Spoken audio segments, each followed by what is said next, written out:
بلا شك أننا في زمن المسيح الدجال. اسمع. أنا مش بقرأ سورة المسد في الصلاة إكراما للرسول الكريم صلى الله عليه وسلم، هل حرام؟ لا مش حرام.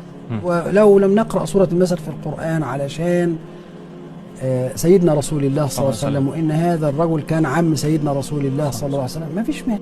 أصبحنا في زمن المشايخ أنفسهم هم من يحاربون دين الله ويحاربون القرآن. هذا الشيخ يجيز للشاب أن لا يقرأ سورة المسد لأن هذه السورة ذكرت أن أبو لهب عم النبي في النار، يعني وكأنه هكذا يراعي مشاعر النبي في عمه أبو لهب. يا أخي حتى لو السورة تتكلم عن ذلك، من قال لك أن النبي صلى الله عليه وسلم كان يجامل أحدا من أقاربه في الدين؟ ومن قال لك أن الله سبحانه وتعالى يجامل أحدا في الدين؟ ومن قال لك أنه يجوز لنا أن نجامل أحدا في الدين؟ يا أخي نوح عليه السلام عندما غرق ابنه نادى نوح ربه، قال رب إن ابني من أهلي، فقال له الله، قال يا نوح إنه ليس من أهلك، إنه عمل غير صالح. يعني ربنا سبحانه وتعالى نفى أن يكون ابنه لمجرد أنه كان كافرا، مع أنه ابنه ومن صلبه. ولكن الأمر مختلف عند الله، فإن الله لا يجامل أحدا ولا يحابي أحدا. فعلا صدقت يا رسول الله، إن أخوف ما أخاف على أمتي